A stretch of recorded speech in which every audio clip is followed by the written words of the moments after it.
I was presented with the 6-carpet puzzle several years ago, and I remember finding it challenging to begin with.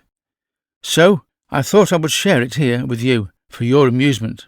It looks difficult at first, some would say impossible, but once you spot the secret to solving it, the whole thing unravels and you are on your way. Let's see what you think. A friend has bought 6 pieces of carpet. They are all perfect squares, they are all different sizes, and they all fit together exactly as shown with no gaps and no overlaps. The only thing that he knows is that the central beige square has an area of 9 square feet. That's it.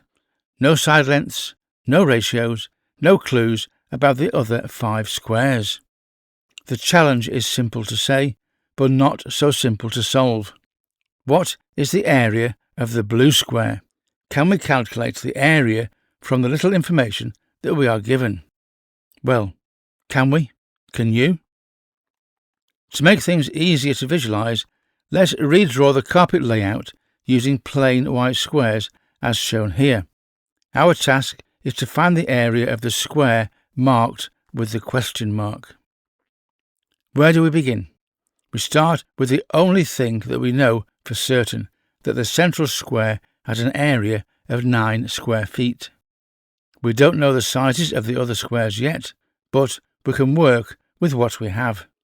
And the fact that they are all squares is actually a tremendous help. A square has certain properties that are unique only to a square, and that might, just might, be our way in. Mathematically, a square has 4 equal sides, which we can label A, and the area of a square is A squared, in other words, any side multiplied by itself.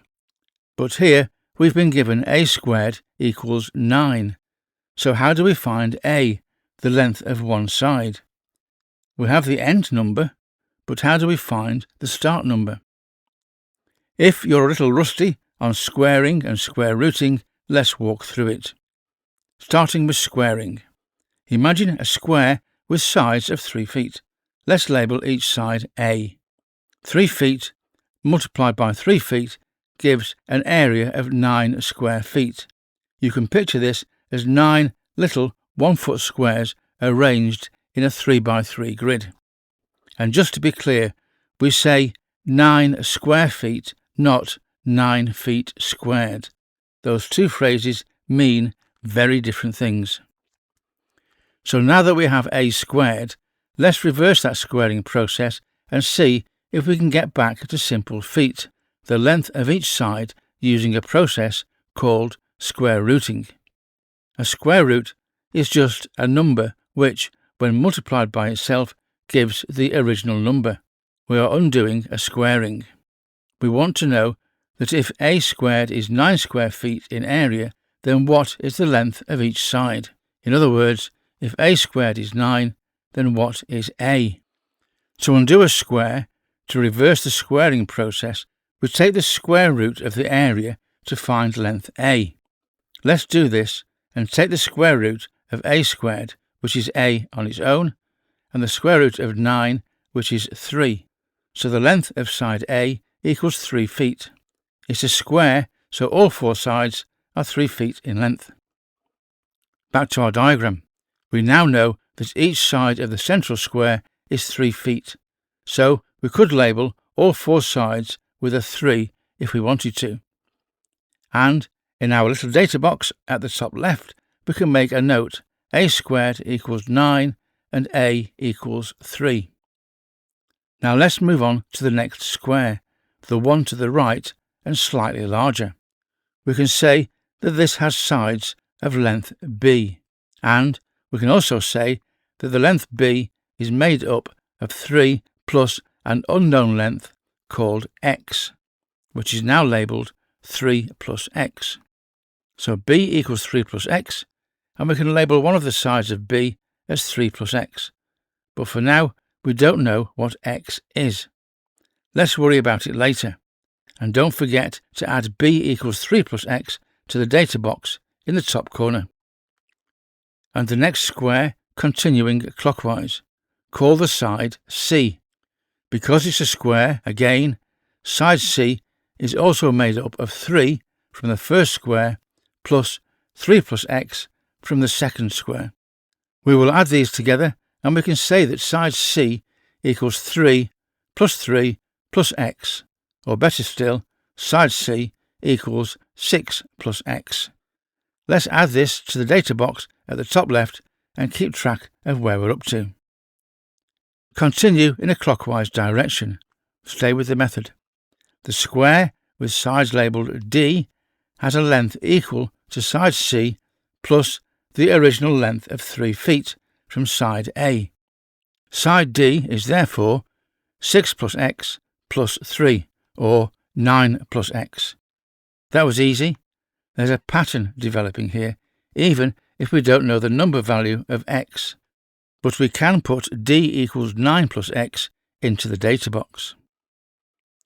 Now the square with sides E multiplied by E, and following the same method. You might ask if this is leading anywhere yet. Stick with it, we're nearly there. Side E is made up of side D plus the original 3 feet. So 9 plus x plus 3 equals 12 plus x. This is the length of side E, and we can pop this into the data box. And so to the square to which we need an answer. We are almost there. Stick with this, don't get lost, all is about to be revealed. This is a smaller square than square E, so what have we got? Side F equals side E minus the x that is part of side B. And as side E is 12 plus x, this means that side F can be written as 12 plus x minus the x in side B. And therefore side F equals 12 plus x minus x. The x's cancel out, which means that side F equals what? Just 12 on its own, 12 feet on each side. We've now very neatly removed the unknown x from the problem.